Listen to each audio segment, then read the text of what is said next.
So, hello and welcome to number 50 of the Tarot On sessions. Hey, all of the original online order of the Hermits. We made it this far. We made it to session 50. So, a round of applause for everyone watching this live and a round of applause for those who are watching this as a recording. So, what we're going to cover today is a bit of a summary of where we've got to in our 10 sessions, 10 recent sessions of looking at the Tree of Life and Initiatory Tarot. I'm going to do a recap of one of our first practical methods of the sort of 3-minute method of teaching tarot, and then we're gradually going to be making a slow descent to a landing in the new normal, whatever that may be for each of us in each of our various locations. It has been a pleasure flying with you, and I look forward to seeing you on your onward journeys, as they say. We are not done yet, but as we start to make our descent back into relatively new normal space, as the lockdowns get lifted statewide in the US, state by state, and here in the UK, we're going to have an announcement on Thursday about how that's going to work here. I've been talking to my stepbrother and stepsister who live in Germany, and they have been discussing how the lockdown and the release of the lockdown is going there. So I think we are we're in that position of the lights are coming back on the plane. The stewardesses are starting to gather up the rubbish, and we are going to be making our descent back. However, I would like to, as we go through the final closing sessions, however long they may be for, give you some pointers as to where to go for pursuing your interests. If you found particular things that we've talked about, discussed through our journey, then I'm very happy to answer questions. And if you want a best book advice for something, then obviously I'm more than happy to do that, particularly if it's one of the books that I've either authored or co-authored or been involved with. I'd be very happy to point you the right direction for that. And having said that, as this is our 50th session, I also wanted to just cover and share with you a little Easter egg that was put into something a long time ago, just to give you an indication of how some of these things can work. And I think I've got it on the screen here. Yes, I have. So I just wanted to, as a sort of indulgence of our 50th session, to you, which is a sort of indulgence of authors to be able to sneak in little cross references for those who are in the know. So I'd like the Order of Hermits to be in the know. Now, today we're going to cover something in Tarot Time Traveller, and we're going to be discussing a few things in this as we make our descent. But I'd just like to remind you that, as Tony is saying, the Magister, this particular book in this format, I'm going to remove from sale in the next week or so that I can slightly recast it. And Charlotte Louise and I are rewriting a whole load of both the next volume of this and also recanting this to fit better into the Crucible Club materials that already exist. So it will probably stay roughly in this form, but there might be some sections pared out of it, particularly some of the more academic sections, and it made into far more of a workbook than it currently exists as.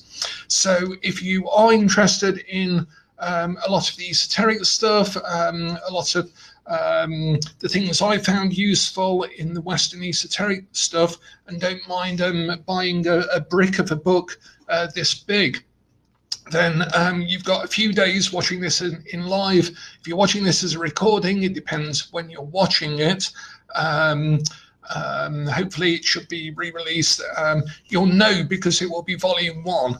At the moment, this is counted as volume 0, which was a bit of, again, an indulgence on my part to start it off as 0, as a neophyte sort of document, but actually it works better just call it volume 1. So the new version will be volume 1 of this, which will then be further confusing. And also there might be a little bit more tarot stuff as Janine Hall is finishing some of the images of the Tarot of Everlasting Day. It might give me opportunity just to fill that section out in the first volume a bit more, but I'm not quite sure about that. Charlotte and I are going to work on this in the very near future. So just a 1 week warning, get it like this, or it might be a good couple of months at least before the next version comes out. In the meantime, if you are interested in the Kabbalah stuff that we've been talking about, either the Magician's Kabbalah under my name, or the one that we released under the Andrea Green called Tarot and Kabbalah, a Step-Up Guide, either of those two will give you enough to work on for quite a while. All of these are available on Amazon. This one as the Magician's Kabbalah, Marcus Katz, the Andrea Green one as Tarot and Kabbalah, a Step-Up Guide, and the Magister, again, confusingly, it's under my magical name, Frater V, not under my own name. And I tried to get Amazon to change that, but their system wouldn't let me. So again, that's part of another reason to move it and put it up under my actual name, even if it has Frater V on the cover. So I also put a link to the highest mystical experience that we've encountered so far in this session of videos, The Experience of No Self by Bernadette Roberts. So I'm going to put that to one side now, but just as a reminder, if you want to read someone's real account of that, then this is the book. So I'm going to put all of those on the side, and we're going to pick up today a bit of reading from this book, Rebel in the Soul. The Magister will stay on Amazon, and in fact, we noticed over the last few days that some of our smaller books, for example, Tarot Flip, Tarot Twist, Tarot Inspire, and all of the magazines, the print versions of the magazines for Tarotsfest International, the site that hosts those and prints those is called Lulu, and they decided that this was the best time to have a major revamp that went horribly wrong. So their site's been out of action for about a week, including a loss of all accounts, revenue, history, logging inability. Some of the covers have got shifted around on people's books and magazines and so on. So Lulu, I've been wondering whether to move everything onto Amazon for a while, and that certainly pushed us in that direction. So in future, Tarot Flip, Tarot Twist, Tarot Inspire, and maybe the magazines in print version will also be available on Amazon. And also, I noticed that on Amazon, sometimes these books that are printed on Lulu are made for sale by third parties, like, bargain books or something, for highly inflated prices. And so what they do is they hope that no one knows that they're available on Lulu.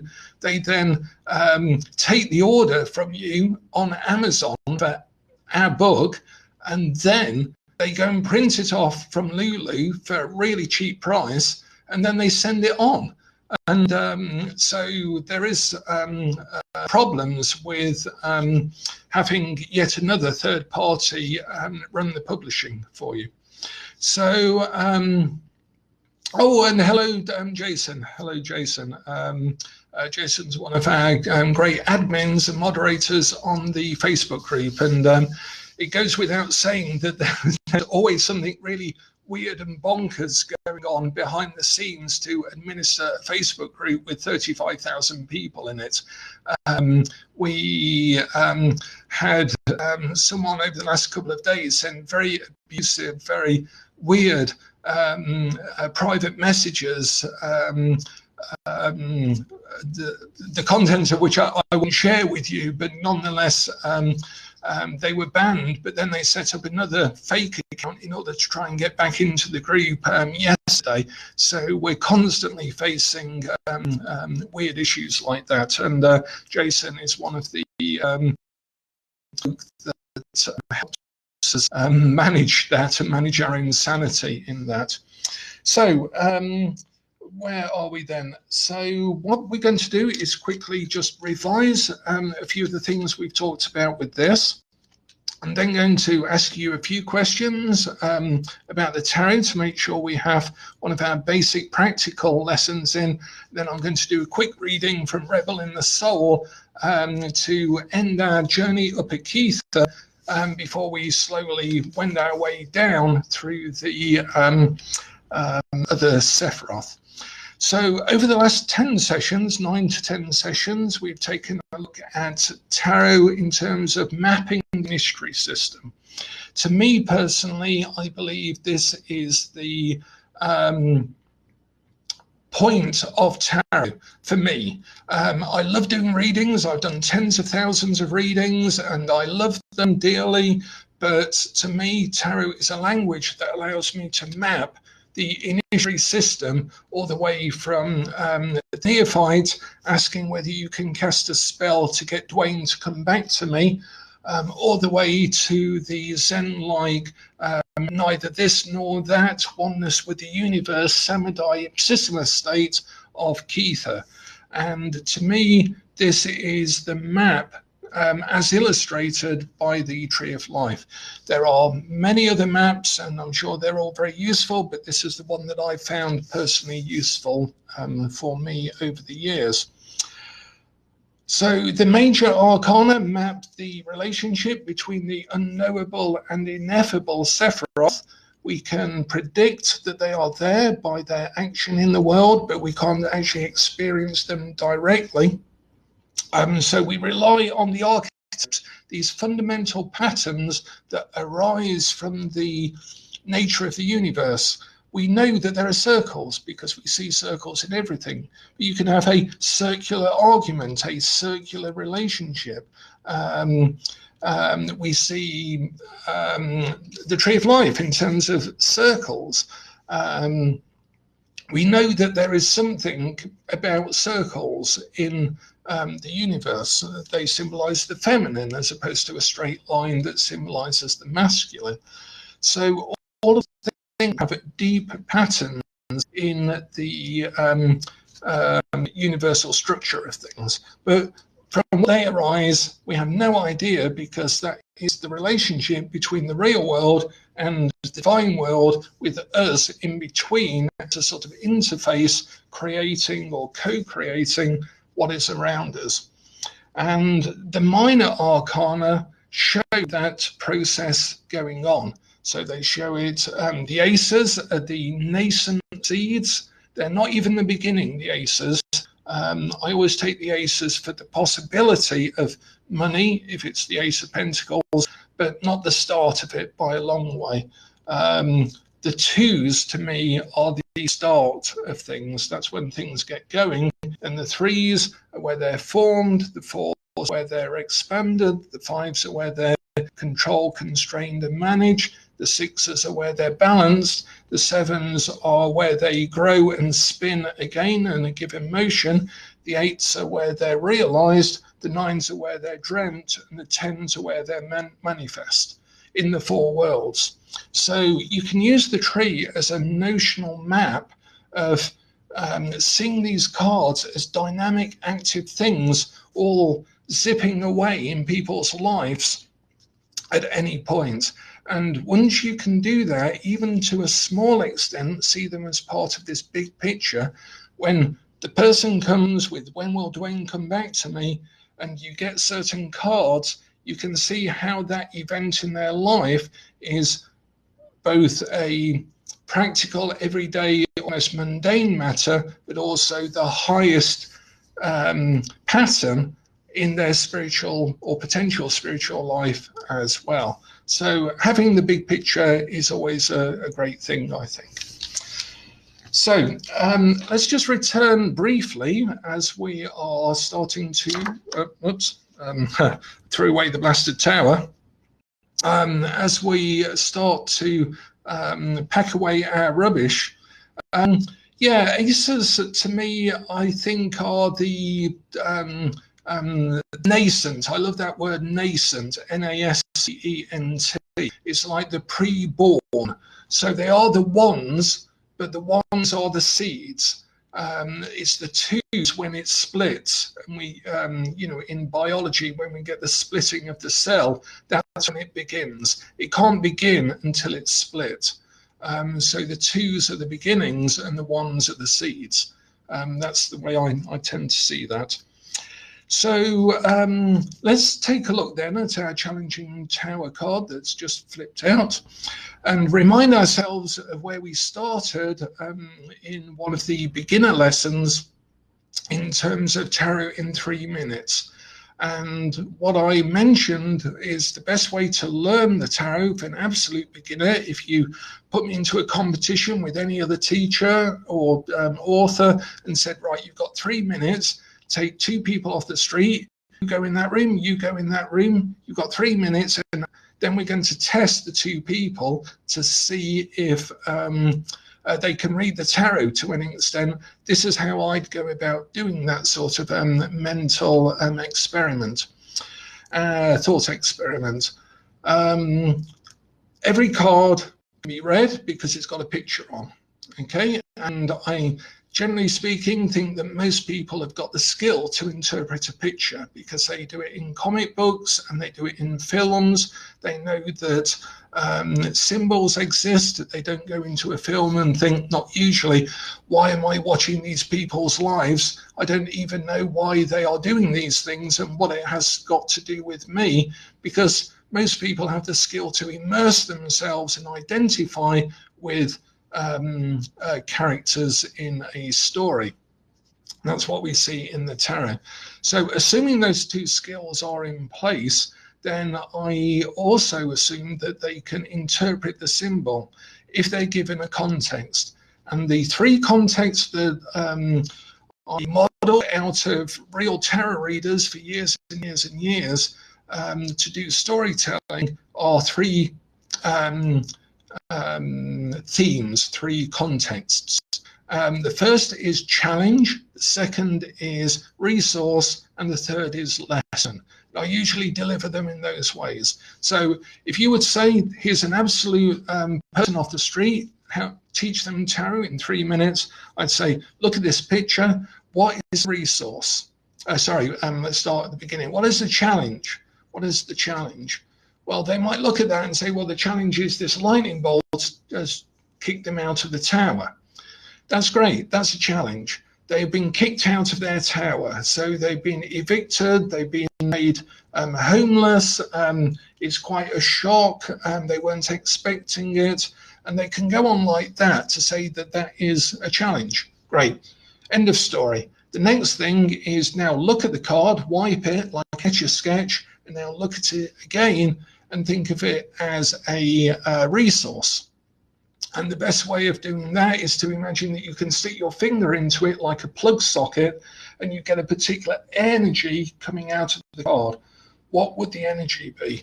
And in this case, then it's a striking, sudden electric energy. It's a shock. It's a powerful, sudden energy. Great. Enough. Finished. Done. Third thing, lesson.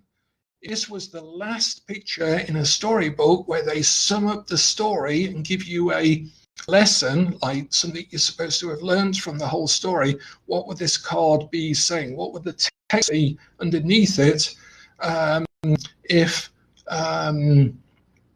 it was a lesson? Well, actually, as Lily is saying, the challenge could be to land properly, but also a lesson could be when there's a shock, you must learn to land properly, or take the fall, or expect the unexpected. Don't count your chickens before they're eaten at the top of the tower. All sorts of things. Enough. Finished, done. That's it.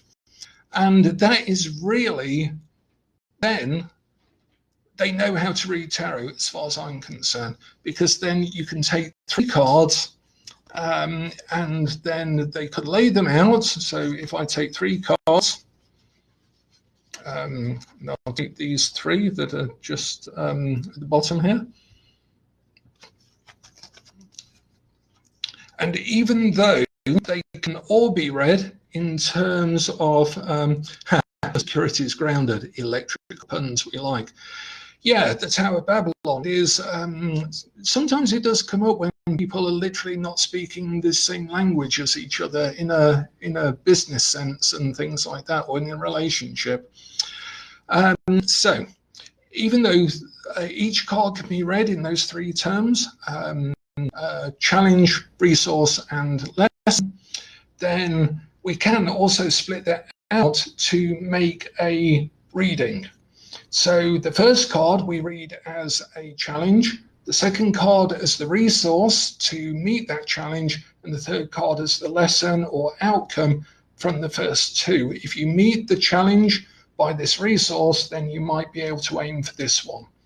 And that's it. That person can then pick any deck, as long as it's got reasonable scenic cards in it, like a Waite Smith, and read the tarot.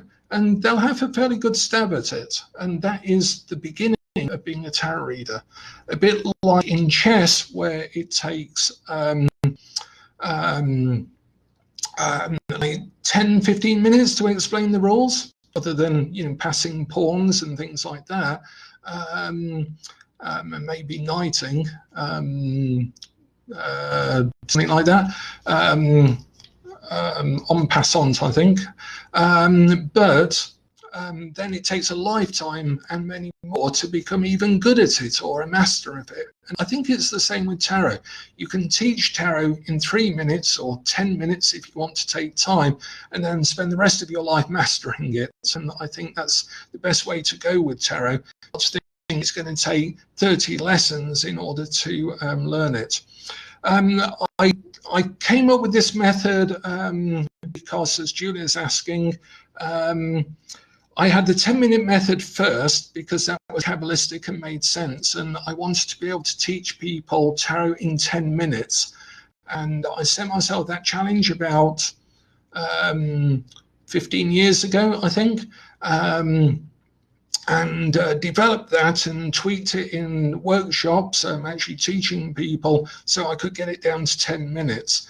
And then a few years ago, I was thinking what Richard Bandler said about phobia treatment, that he had a fast phobia treatment, but he thought that 15-20 minutes was too long. So he wanted to pare it down to a 5-minute method. I thought, I wonder if I could pare down teaching tarot to a 3-minute method. And I literally thought of that thought experiment of, imagine I was with all of the world's greatest tarotists and tarot teachers and stuff, and they poured in, you know, it was like a competition, and there were 10 of us, and they poured in off the street, 10 total random strangers, and said, you have 3 minutes to teach them tarot. You all got sent it into a room, the clock started ticking, and then I had someone in front of me, and I had to teach them to read cards in 3 minutes. It's a strange resource and lesson. Brilliant. Everyone's of us, which is as it should be. And this was the method I came up with because it was modeled actually thinking and watching tarot readers tell a story. The best tarot readers can be able to pinpoint and bridge, which we've looked at before, and as they do, see the cards in terms of challenge, resources, and lessons, and they weave those into a story.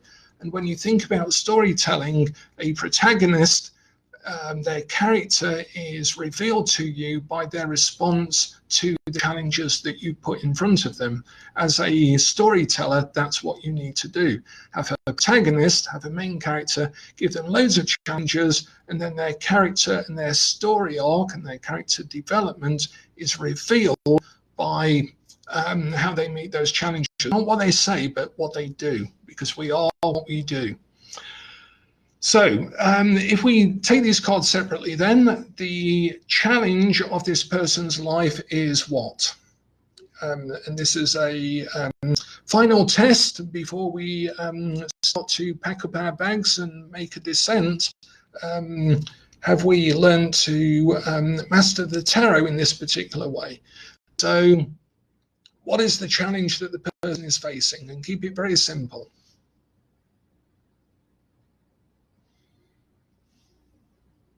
If that was the challenge in a story, what would the challenge be?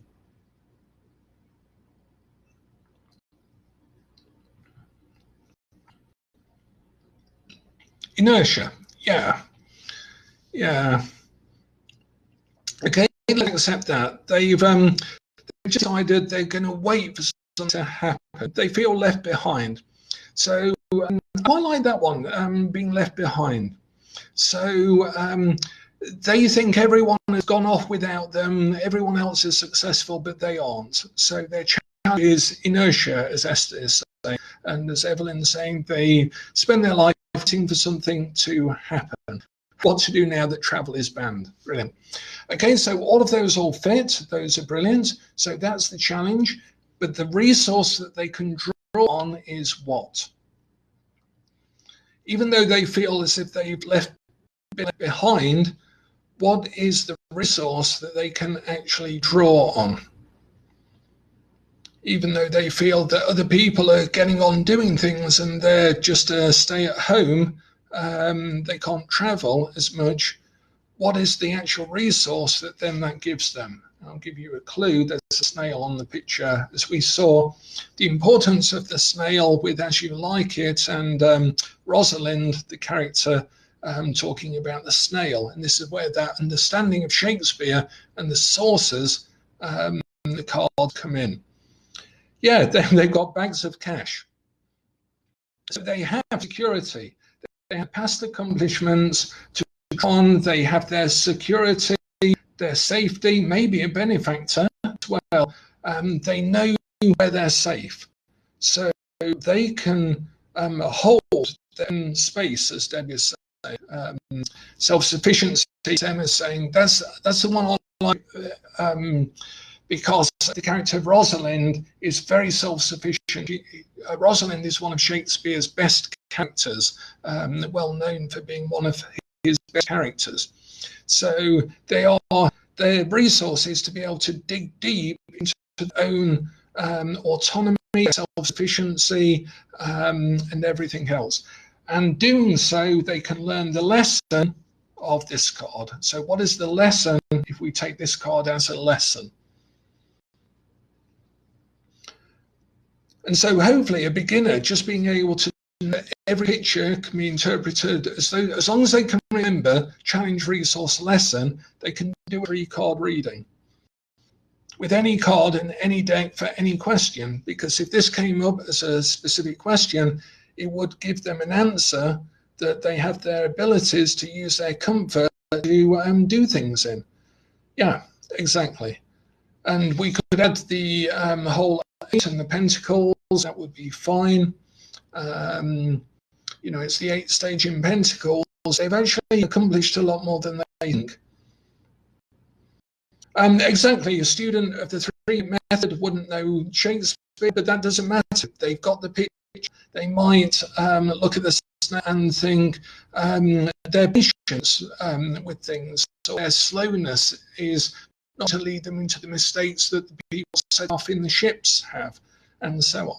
So each person will be able to interpret them in their own voices. Keep going, work on it, stick with they don't expect the audience to arrive out of the city, but you can making it, because it's like, if you build it, they will come, that sort of thing. Okay, brilliant. So that's it. And that's our 3-minute method. That's our 3-minute method. So if you want to try it and stick to the card in that way, it's a good way of doing the self-reading, because it constrains you a little bit to that particular structure. And once you start reading the cards like that, then you can place them in a Celtic cross, place them in 15-card reading, and so on, and just think, am I reading this as a challenge in the past, a lesson in the past, or a resource in the past? Which one of those 3 things fits best? And then you build the story like a jigsaw in a 15-card reading, 10-card reading, just with that 3-minute method. That's all you need. If you go to the 10-minute method, which is in several of our books, I think it's in Secrets of the Waite-Smith Tarot, it's certainly in Tarosophy, where it was first introduced. Then 10-minute method adds a new layer with the numbers and the suits, and the levels of energy for the court cards, and the archetypes for the major arcana. But then you can add the 10-minute method to the 3-minute method, and then there's enough to practice on for ages. And certainly as we make a descent, I may be taking a few, maybe we'll break every Wednesday or every odd day or something like that, just as we slowly, acclimatize ourselves into the new normal. And I'll give you to practice some of these things as we go along. Now, Esther's asking about the responsibility of the reading. I'll pick up on that as we go along, as we come into our landing over the next week or so. Some of the professional and ethical and personal things with real tarot readings. Perhaps I'll talk about some of the methods in Practical Tarot Techniques that's just been released as a it used to be called Tarot Face to Face, but Practical Tarot Techniques has a lot of methods in for real readers, dealing with things like that, dealing with passive clients, dealing with cynical people, dealing with people you don't get any feedback from, and so on, how to incorporate and utilize those in the real world from real readings. Okay, so that's where I'd just like to leave that for today. I'm going to read from Rebel in the Soul in a moment.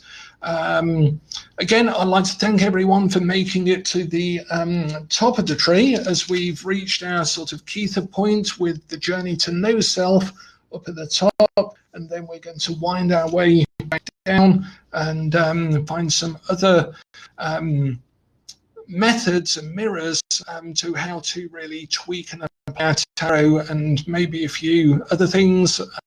If people have got questions about alchemy, Kabbalah, numerology, and so on, then that will be a thing to do. I did think about maybe doing monthly sessions or something like that. There are a lot of financial and practical issues with doing the sessions, but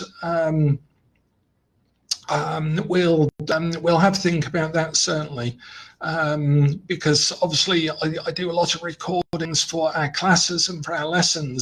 In the Academia, for example, there's you're blessed with 100 hours of me, with additional classes by Rachel Pollack and Mary Greer and Kim Huggins and Bob Place and everyone else. So this is our last session.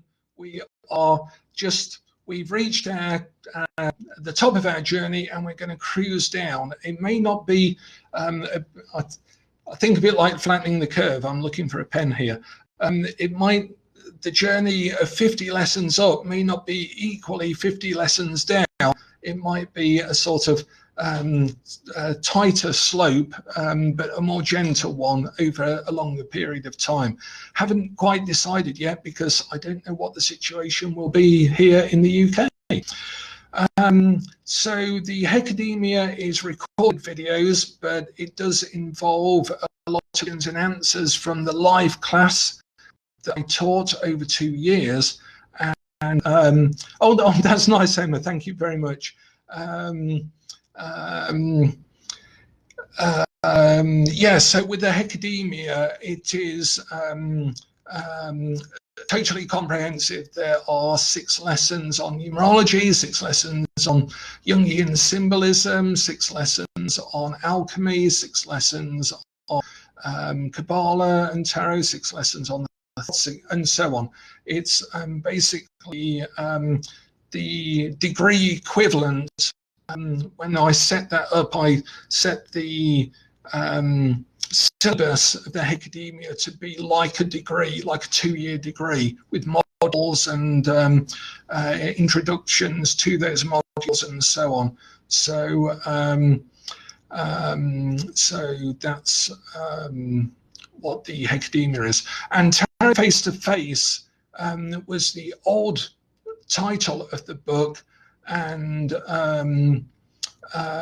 it then became it was released as Practical Tarot Techniques, which is a very better title for that book. Right, now I'm going to read to you a very ancient ritual that I'd like to sort of share with you in this space, called Rebel in the Soul. Now, this ritual, I think, is about 3,000 years old, and as I think I mentioned yesterday, Charlotte Louise, Tolly Goodwin, Derek Bain, and myself performed this ritual. It was rewritten to be performed as a ritual, and we performed it, I think it might have been a couple of years ago, maybe.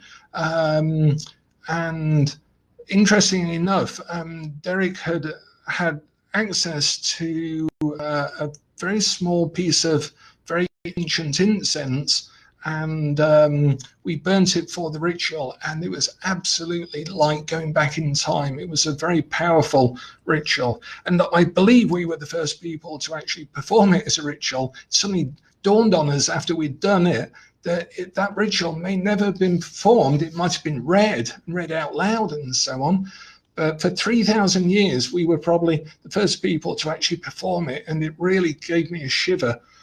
But what this is a poetic description of the soul's return to the afterlife, and also it's a dialogue between the soul and the guardian of the soul, trying to deal with the poor soul who is trying to get through the afterlife.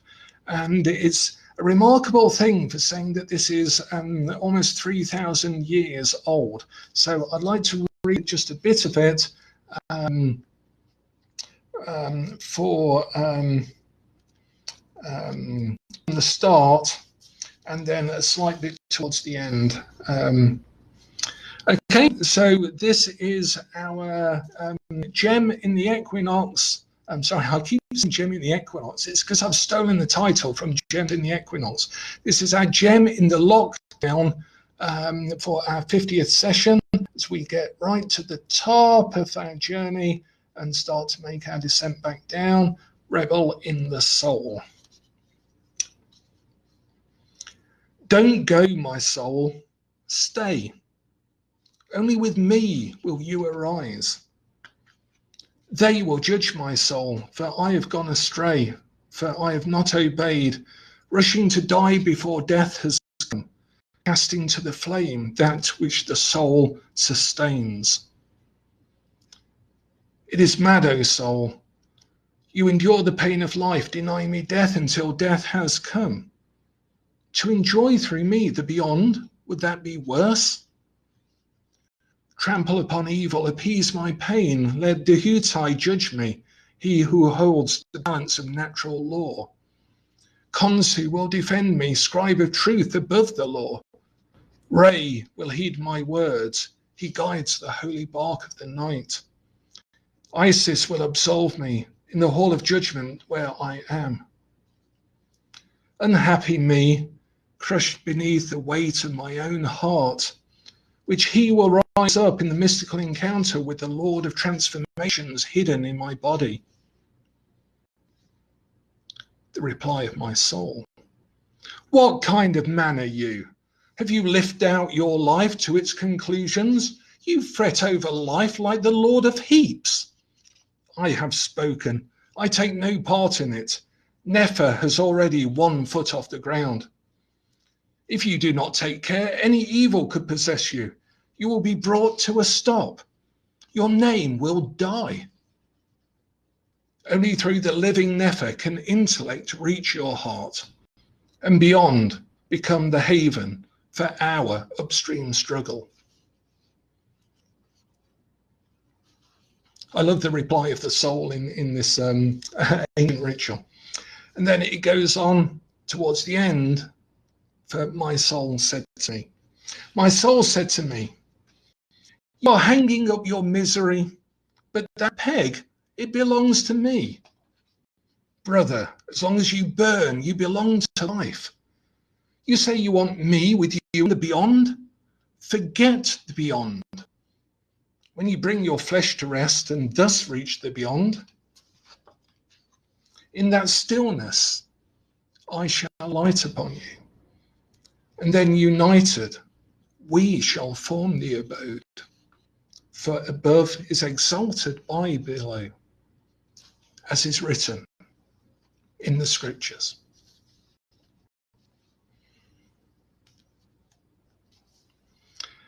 So that's a brief reading from the start and end of Rebel in the Soul, an ancient Egyptian dialogue between a person and his destiny, or her destiny, by Bika Reed.